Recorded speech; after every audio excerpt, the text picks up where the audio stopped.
군대에서 이렇게 수많은 훈련들을 받는데 그 훈련들 중에 행군은 특별히 어려운 훈련으로 손꼽힙니다. 물론 특수부대를 나오셨거나 해병대를 나오셔서 행군쯤은 우습다라고 하시는 분들도 있겠지만 저와 같은 일반인들은 이렇게 무거운 군장을 메고 수십 킬로를 걸으면 다리도 아프고 어깨도 아프고 발에 물집도 잡히고 이렇게 걷다가 피로해서 졸면서 가기도 하고 그렇습니다.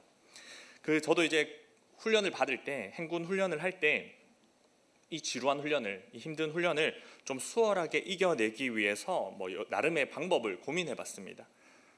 그래서 한 가지 방법을 고안했던 게, 행군을 시작하기 전에 특별한 방법도 아닙니다. 행군을 시작하기 전에 우리가 초코바와 건빵을 보급받습니다. 그런 건빵을 뜯어서 이렇게 주머니에 넣어두고는 걸음을 옮길 때마다 하나씩 이렇게 꺼내서 먹는 겁니다. 음미하면서. 그러다가 10개를 먹을 때 그때 비로소 별사탕을 하나 꺼내서 입에 넣는 거죠. 그렇게 스스로에게 작은 보상을 하면서 행군을 하니까 그나마 좀 지루함이 덜했던 것 같습니다.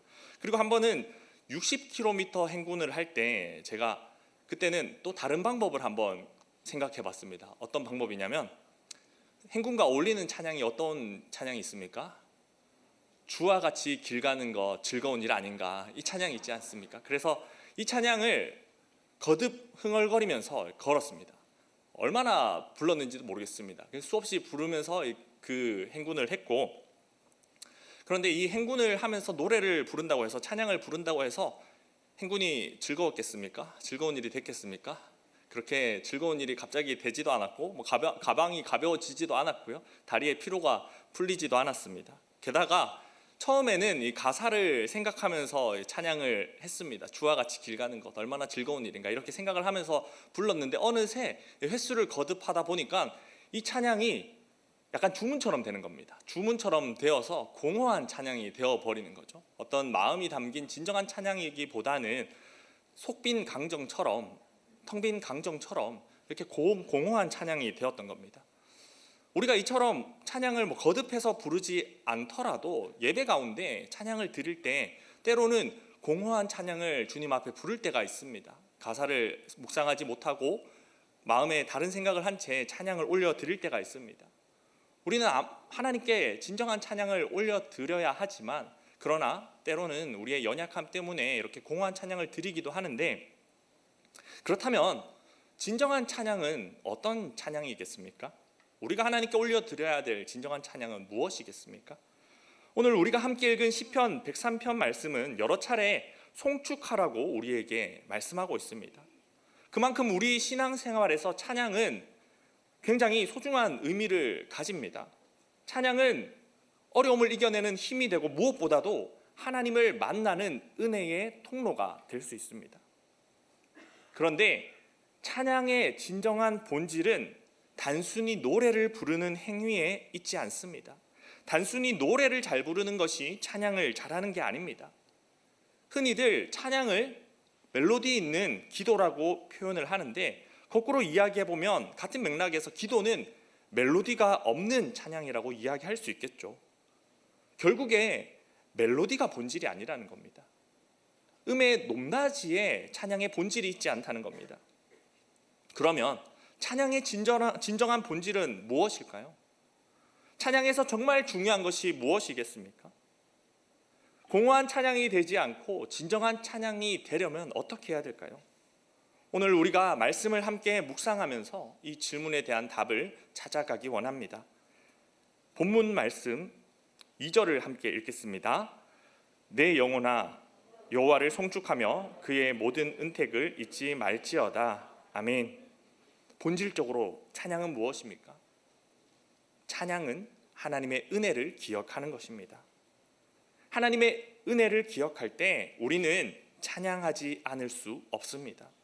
하나님이 우리 삶 속에 베푸신 은혜, 행하신 일들이 우리 찬양의 제목이 됩니다. 하나님이 우리 삶에 어떤 일들을 행하십니까? 시편 103편 말씀은 다윗이 어떤 특정 사건을, 특정 상황을 염두에 두고 지은 시편이기보다는 그의 모든 생애 동안 경험했던 하나님의 은혜를 찬양하는 시편이라고 할 수 있습니다. 그래서 3절에서 7절 말씀을 보면 다윗은 하나님이 그의 인생에 행하신 일들, 은혜들을 나열하고 있습니다. 특별히 우리 103편 3절과 4절 말씀을 함께 읽겠습니다. 그가 내 모든 죄악을 사하시며 내 모든 병을 고치시며 내 생명을 파멸해서 속량하시고 인자와 긍휼로 관을 씌우시며. 아멘. 다윗은 하나님께 받은 은혜들 중에 먼저는 구원의 은혜로 인해서 하나님께 찬양을 드리고 있습니다. 모든 죄악을 사하여 주시고 생명을 파멸해서 속량하신 구속의 은혜가 그의 첫 번째 찬양의 제목이 되고 있습니다. 다윗의 생애를 보면 하나님께서 놀랍도록 그의 인생에 개입하시고 베푸신 은혜들이 많습니다. 순간들이 많습니다. 8형제들 중에서, 쟁쟁한 8형제들 중에서 아무도 주목하지 않는 다윗의 마음의 중심을 보시고 하나님께서는 사무엘을 통해 다윗에게 기름 부으셨습니다. 그리고 어린 소년이던 시절에 다윗은 전쟁터로 나가서 거인 골리앗을 무너뜨리는 전공을 쌓기도 했습니다. 그리고 사울에게 질투와 시기를 사서 사울이 군대를 파병해서 다윗을 죽이려고 하는데 하나님께서는 다윗을 친히 보호하고 지키기도 하셨습니다. 그리고 마침내는 다윗이 온 이스라엘의 왕으로 초대되어서 온 이스라엘을 다스리는 훌륭한 왕으로 등극하기도 했습니다. 그 모든 다윗의 생애는 하나님의 은혜가 아니고서는 결코 설명할 수가 없습니다. 그런데 이처럼 많은 은혜들을 경험했으나 다윗은 그 중에서 구원의 은혜를 가장 앞세우고 있는 것입니다. 왜 그렇습니까?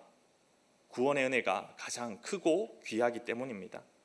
죄를 사하시며 우리를 사망에서 생명으로 옮기신 구원의 은혜는 언제라도 무슨 상황이라도 우리에게 찬양의 이유가 됩니다.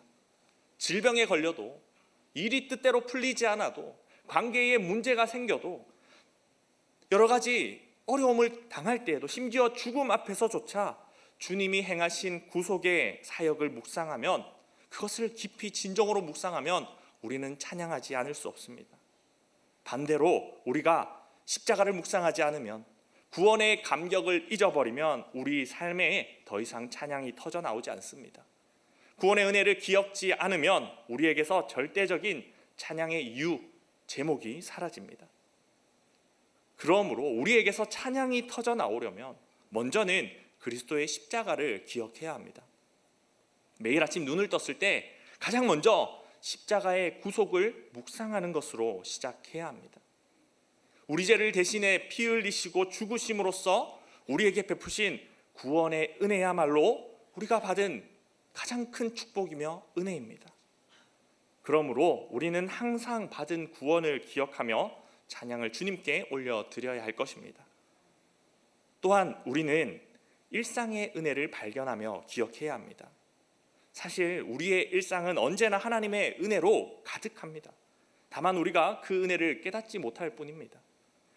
은혜를 깨닫지 못하는 사람에 대한 유명한 이야기가 하나 있습니다. 한 사람이 배를 타고 호수를 건너다가 풍랑을 만나서 물에 빠지게 됐습니다. 그 사람은 물에 빠지면서도 허우적거리는 중에 하나님께 기도를 올려드립니다. 하나님, 저를 구해 주시옵소서. 하나님, 저를 건져주세요. 저는 하나님을 신뢰합니다. 그런데 그때 마침 다른 어부가 배를 타고 그 곁을 지나가고 있었습니다. 그리고 그 물에 빠져가는 사람을 보고는 급히 다가와서 구조의 손길을 내밀었습니다. 얼른 제 손을 잡으십시오. 제가 도와드리겠습니다. 그런데 물에 빠진 사람은 그 손을 잡지 않았습니다. 그러면서 그 사람은 도와주시려는 것은 감사하지만 저는 지금 하나님을 기다리고 있습니다. 하나님이 저를 건져 주실 겁니다. 이렇게 이야기를 하는 겁니다.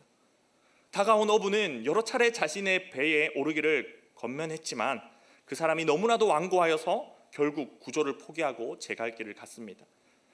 물에 빠진 사람은 점점 힘을 잃어가고 있습니다. 힘이 빠지고 있습니다. 그런데 그때 다시 기적적으로 구조 헬기 한 대가 호숫가로 다가왔습니다. 그리고는 밧줄을 물에 빠진 사람에게 내리면서 당신을 구조하러 왔습니다. 얼른 밧줄을 잡고 올라오십시오. 이렇게 소리쳤습니다. 그러나 이번에도 물에 빠진 사람은 그 구조의 손길마저 거부했습니다. 아니요, 하나님이 저를 구하러 오실 겁니다. 저는 하나님을 기다리겠습니다. 이러한 그의 완고한 모습의 구조 헬기마저 떠나갔고 결국 그 사람은 물에 빠져 죽고 말았습니다. 이제 그 사람은 하늘에 올라가서 하나님께 따지듯이 물었습니다. 하나님, 왜 저를 물에서 건져주지 않으셨습니까? 왜 저의 기도에 응답하지 않으셨습니까? 그러자 하나님은 이같이 그 사람에게 반문합니다. 내가 너를 구원하려고 배도 보내고 헬기도 보냈는데 왜 나의 손길을 거부했느냐? 얼마나 어리석습니까? 그 어리석은 사람은 그에게 다가와 돕는 사람들을 통해서 하나님의 은혜의 손길이 여러 차례 베풀어졌다는 것을 깨닫지 못했던 겁니다. 하나님의 일하시는 방식을, 하나님의 은혜를 자신의 틀 안에, 자신의 생각 안에 가둬두었던 것입니다. 혹시 우리에게 이와 같은 모습이 있지는 않습니까? 우리가 살면서 지나치는 하나님의 은혜가 없을까요? 사실 하나님의 은혜는 우리의 일상을 가득 채우고 있는데, 가득 채우고도 남는데 우리가 이것을 놓치고 있지는 않을까요? 우리에게 베풀어진 하나님의 은혜의 손길을 깨닫지 못하고 있지는 않을까요? 사랑하는 성도 여러분, 우리는 일상의 은혜에 대한 영적인 감각을 회복해야 합니다. 그리하면 우리는 우리의 삶이 하나님의 은혜로 가득 차 있다는 사실을 깨닫게 될 것입니다. 이와 같이 날마다 구원의 은혜를 묵상하고 일상의 은혜에 대한 감각을 회복한다면 우리 삶에 하나님을 향한 찬양이 멈추지 않을 것입니다. 이와 같이 하나님의 은혜를 잊지 않고 기억하는 것, 그것이 바로 찬양의 본질입니다. 계속해서 본질적으로 찬양은 무엇일까요? 두 번째, 나의 작음을 알고 하나님의 크심을 아는 것입니다. 아는 만큼 보인다라고 이야기를 합니다. 이 말을 조금 바꿔서 우리에게 적용을 해보면 우리는 하나님을 아는 만큼 찬양할 수 있습니다. 종교개혁가인 존 칼빈은 우리에게 두 가지 차원의 지식이 있다라고 이야기를 합니다. 하나는 하나님을 아는 지식, 또 다른 하나는 우리 자신을 아는 지식입니다. 칼빈은 이 두 가지 지식이 각가지 끈으로 서로 연결되어 있어서 그 중에 어느 것이 먼저 오고 또 어느 것이 그 뒤에 결과로 뒤따르는 것인지를 분간하기 어렵다라고 이야기합니다. 하나님을 아는 지식이 먼저 다가오는지, 나를 아는 지식이 먼저 생기는지 이것을 분간하기 어렵다는 겁니다. 그런데 중요한 것이 무엇입니까? 하나님을 바로 알아야 나를 알 수 있고, 나를 바로 알아야 하나님을 알 수 있다는 것입니다. 하나님을 아는 지식과 우리 자신을 아는 지식은 결코 동떨어져 있지 않습니다. 그리고 하나님을 알고 나를 알면 우리는 필연적으로 하나님을 경외하게 됩니다. 하나님을 경외하지 않을 수 없고 하나님을 찬양하지 않을 수 없습니다. 그런데 우리가 무엇으로부터 하나님에 대해 그리고 우리 자신에 대해 온전한 지식을 얻을 수 있을까요? 사회적인 경험으로부터 얻을 수 있습니까?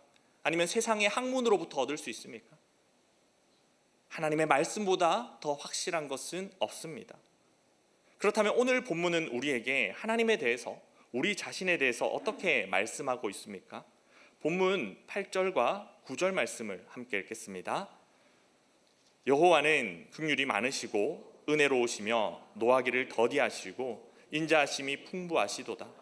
자주 경책하지 아니하시며 노를 영원히 품지 아니하시리로다. 아멘.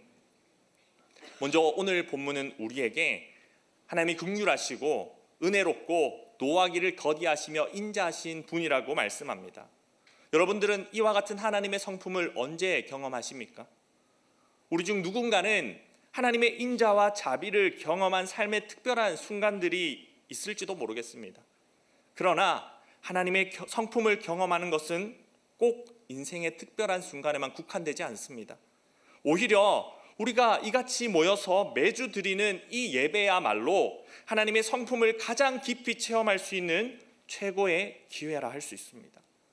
우리가 지금처럼 있는 모습 그대로 주님 앞에 나와서 예배 드릴 때 우리는 하나님의 크신 인자와 자비를 맛볼 수 있습니다. 왜냐하면 우리가 매 예배마다 고백하듯이 하나님은 예배 받으시기 합당하신 분입니다. 그러나 우리는 하나님께 예배 드리기에 너무나도 부족하고 연약한 존재입니다. 본문 14절에서 16절 말씀 함께 읽겠습니다. 이는 그가 우리의 체질을 아시며 우리가 단지 먼지뿐임을 기억하심이로다.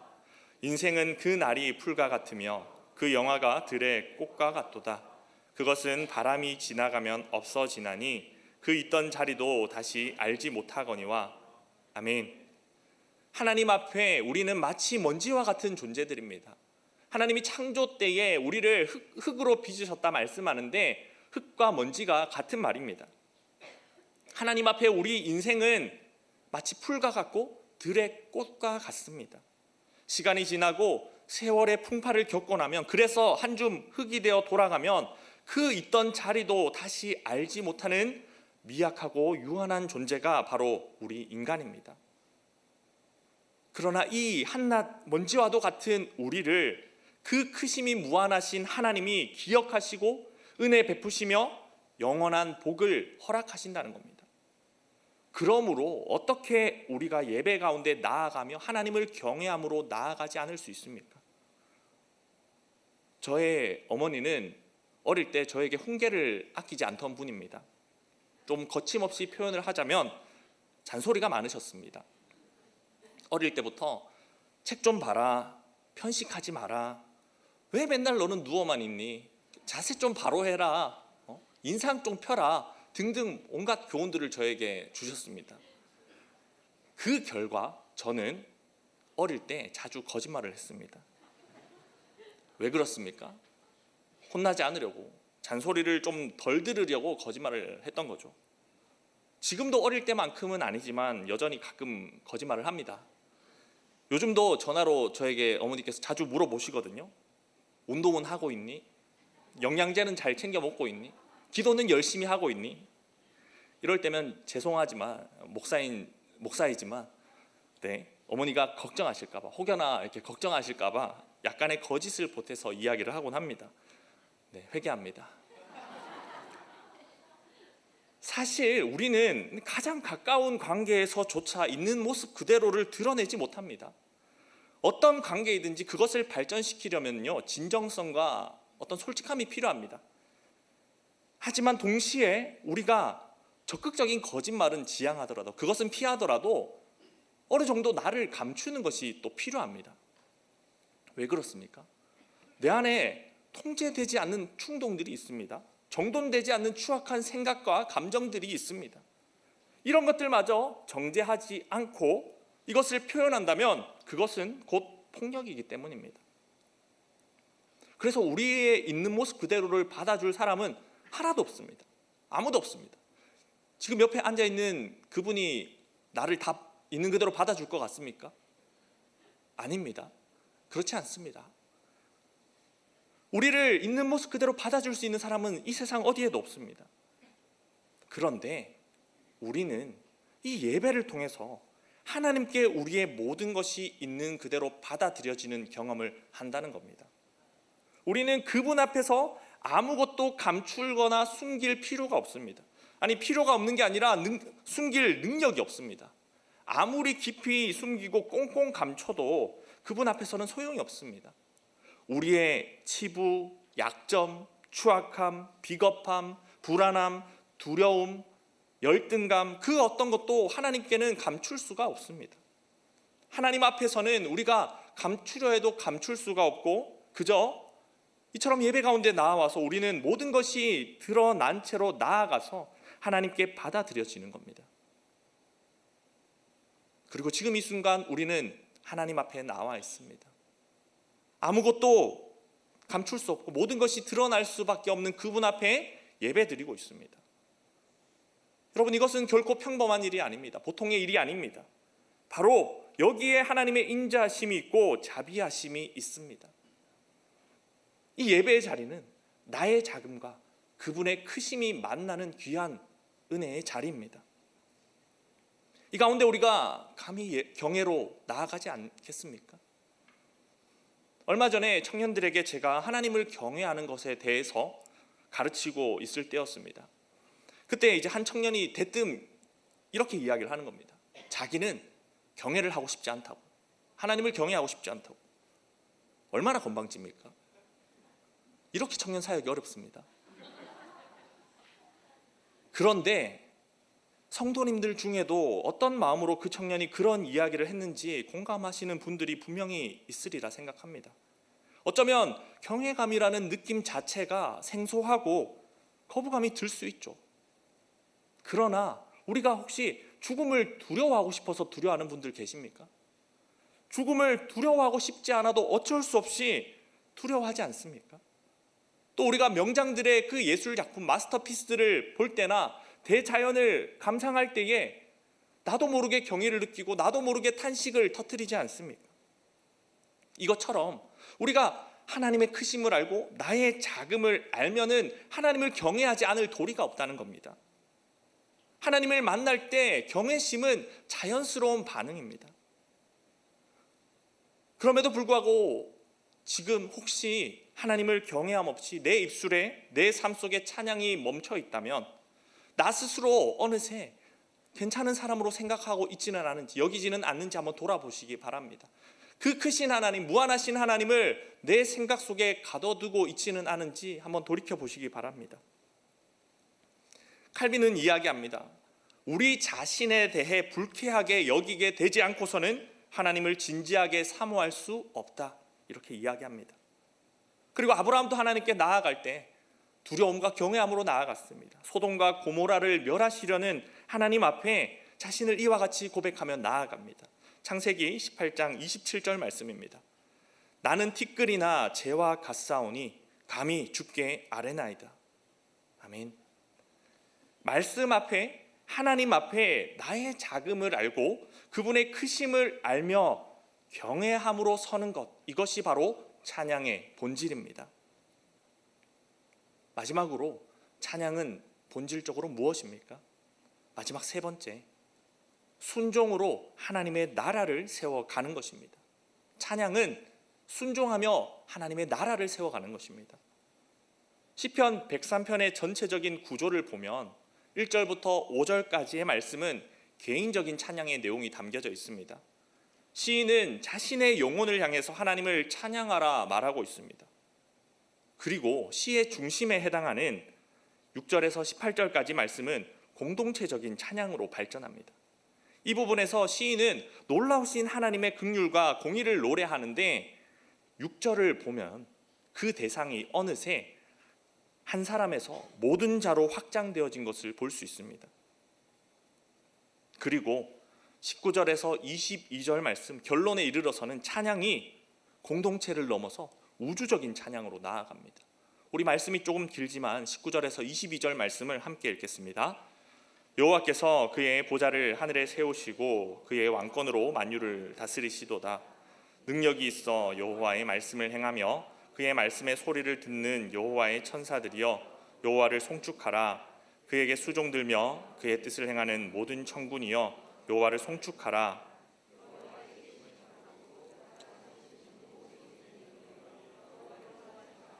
내 영혼아 여호와를 송축하라. 아멘. 하나님의 통치를 받고 여호와를 찬양해야 할 대상이 여호와의 천사들에서 모든 천군으로, 모든 천군에서 여호와의 지으심을 받고 그가 다스리는 모든 곳에 있는 너희로 확대되고 있습니다. 여기서 여호와의 지으심을 받고 그가 다스리는 모든 곳에 있는 너희들에는요, 우리가 당연히 포함되고요, 우리를 비롯한 지상의 피조물들이 포함이 됩니다. 그리고 천상의 피조물들이 포함됩니다. 그래서 시편 103편은 시인의 독창으로 시작한 하나님을 향한 찬양이 웅장한 온 우주의 오케스트라로 발전해 나가는 것을 묘사하고 있습니다. 그러므로 우리 한 사람 한 사람은 하나님을 찬양해야 합니다. 우리 공동체는 하나님을 찬양해야 합니다. 온 우주 만물이 하나님을 찬양해야 합니다. 이와 같이 하나님을 찬양하는 것이 개인의 독창을 넘어서 공동체의 합창으로 온 우주 만물의 오케스트라로 나아가야 하는데, 이 일에 우리가 헌신해야 할 것이 있습니다. 이것을 위해 우리가 감당해야 할 사명이 있습니다. 그것이 무엇일까요? 그것은 바로 내가 딛는 곳마다 하나님의 나라를 확장시켜 나가는 겁니다. 내 옆에 있는 형제와 이웃이 온 우주적인 오케스트라에 합류하도록 도와야 합니다. 이 땅에 하나님의 다스림을 실현하고 그 영역을 넓혀 가야 하는 것입니다. 어떻게 이 일을 감당할 수 있습니까? 바로 하나님 말씀에 순종함으로. 우리는 하나님 말씀에 순종함으로 하나님 나라를 확장해 갈 수 있습니다. 본질적으로 하나님의 나라는 순종으로 세워지는 나라입니다. 하나님의 나라가 어떻게 이 땅 가운데 임했습니까? 만왕의 왕이신 예수님이 이 땅에 오심으로 하나님의 나라가 임했습니다. 바로 예수님이 이 땅에 오셔서 십자가에 달려 죽기까지 순종하심으로, 그리스도의 온전한 순종으로 하나님의 나라가 이 땅에 임했습니다. 예수님이 가시면류관을 쓰시고 십자가에 달리신 그것을 세상 사람들은 그저 처형식으로 바라보지만 우리는 그것을 무엇으로 바라봅니까? 왕의 대관식으로 바라보죠. 예수님이 십자가에 달리시는 그 순종으로 말미암아서 이 땅 가운데 하나님의 나라가 도래한 것입니다. 그렇다면 그리스도의 순종으로 이 땅에 임한 하나님의 나라가 이제는 어떻게 이 땅 가운데 확장되어 나갈 수 있습니까? 바로 예수 그리스도를 따르는 우리의 순종으로 되어지는 줄 믿습니다. 본문 18절 말씀을 보면 하나님의 인자하심과 의의 통치가 누구에게 임한다 말씀하고 있습니까? 곧 그의 언약을 지키고 그의 법도를 기억하여 행하는 자에게로다. 아멘. 쉽게 말해서 하나님의 말씀에 순종하는 사람들입니다. 20절에서도 여호와의 천사들이 여호와의 말씀을 행하며 그의 말씀의 소리를 듣는다 이야기하고, 21절에서도 모든 천군이 하나님에게 수종들며 그의 뜻을 행한다 말씀합니다. 하나님 스스로 나라를 세워 가실 수 있죠. 그러나 하나님께서는 우리를 동력하는 자리로 부르시고 이 피조물들의 순종을 들어 사용하시어서 하나님의 다스림을 실현하고 하나님의 나라를 세워 가십니다. 이 일이 얼마나 복된 일입니까? 하나님의 나라는 순종으로 세워집니다. 그리고 이 순종이 노래가 되어서, 찬양이 되어서 온 우주를 하나님 찬양하는 소리로 메꾸게 되는 것입니다. 제 중학생 때 별명이 노사였습니다. 노래 부르는 사나이라고, 이렇게 하도 시도 때도 없이 제가 노래를 불러서 친구들이 저를 그렇게 불렀습니다. 그래서 저는 지금도 노래하는 것 좋아하고 찬양하는 것을 좋아합니다. 그러나 앞에서 이야기했던 것처럼 찬양의 본질은 노래하는 행위에 있지 않습니다. 노래를 잘하는 것이 찬양을 잘하는 게 아닙니다. 찬양의 본질은 무엇입니까? 하나님의 은혜를 기억하는 것이고 나의 작음을 알고 하나님의 크심을 아는 것이며 순종으로 하나님의 나라를 세워가는 것입니다. 지난 주일에 저희 청년부로 한 자매가 새로 왔습니다. 이 자매는 저희 성전에 있는 한 집사님 사업체의 직원이었습니다. 요즘에는 직장 상사가 교회 가자고 한다고 해서 끌려오는 직원은 없는 줄 압니다. 그래서 제가 그 자매에게 이렇게 어찌 교회에 오게 되었는지 물어봤습니다. 그때 그 자매님이 이야기하시는데 그것을 들으면서 저도 놀라고 같이 이야기를 듣던 청년부 새가족 부원도 소름이 돋는다라고 이야기를 합니다. 그 자매님 말로는 사장님이, 그러니까 그 집사님이 믿음이 있어서 그런지 참 단단해 보인다라는 거죠. 그리고 어떤 성과를 낼 때마다, 뭔가 자랑할 만한 일을 만들 때마다 하시는 말이 내가 한 게 아니다, 하나님이 하신 거다, 이렇게 고백을 한다는 겁니다. 그때마다 자매님은 에이, 그게 무슨 하나님이 하신 겁니까? 사장님이 하신 거죠. 이게 어떻게 하나님이 하신 겁니까? 이렇게 반응을 했다고 합니다. 그런데 그게 한 번이 되고 두 번이 되고 수차례 반복이 되니까 자기가 한번 와봐야겠더라는 겁니다. 그렇게 해서 교회에 오게 됐다라고 이야기를 하는데, 그때 그것을 들으면서 드는 생각이, 그래, 정말 전도도 그저 말로 하나님을 전하는 게 아니라 삶으로 하나님을 드러내고 그리스도를 전하는 것이구나, 이런 생각이 들었습니다. 찬양도 마찬가지 아니겠습니까? 노래하는 행위가 찬양이 아니라 하나님을 자랑하고 하나님을 드러내고 하나님을 높이고 하나님을 선포하는 그 모든 우리의 일상이 찬양인 줄 믿습니다. 이것은 결코 억지로 되는 게 아닙니다. 오늘 시인이 내 영혼아 여호와를 송축하라, 내 속에 있는 모든 것들아 그의 이름을 송축하라. 이렇게 말씀을 하는데, 찬양은 우리의 영혼으로부터, 우리 속에 있는 모든 것들로부터 흐르고 넘쳐 터져 나오는 것입니다. 하나님의 은혜를 기억하고 나의 작음과 하나님의 크심을 알고 순종하여 하나님의 나라를 세워갈 때 우리 안에서부터 찬양이 터져 나올 것입니다. 우리의 일상과 모든 것을, 나의 삶을 하나님께 찬양으로 모든 것을 올려드리는 우리 성도님들 되시기를 축복합니다. 기도하겠습니다. 하나님 아버지, 우리에게 구원의 은혜 베푸시고 일상의 은혜들을 채워주시니 감사합니다. 하나님, 인자하신 하나님께서 우리 삶에 그렇게 세밀하게 간섭하시며 은혜 베풀고 있음에도 불구하고 아버지, 우리의 삶 속에 어느새 찬양이 멈춰있지는 않은지 돌아보게 됩니다. 아버지, 그와 같은 모습들이 있다면 우리를 긍휼히 여겨 주시옵소서. 다시금 은혜에 대한 감각을 깨워주시고 하나님의 은혜로 우리의 삶이 가득 차 있음을 보게 하시고 하나님의 은혜를 기억하며 찬양하게 하여 주시옵소서. 날마다 하나님의 크심을 보고 나의 작음을 알고 주님 앞에 경외함으로 나아가게 하여 주시옵소서. 무엇보다도 우리가 하나님 말씀에 순종함으로 하나님 나라를 세워가는 자들 되기를 원하옵나이다. 그리하여 이 온 우주 만물에 하나님을 찬양하는 소리로 가득 메워질 수 있도록 주님 역사하여 주시옵소서. 이 일을 위하여서 성령을 부으시고 성령으로 충만케 하실 줄 믿습니다. 감사드리며 이 모든 말씀 예수님의 이름으로 기도드립니다. 아멘.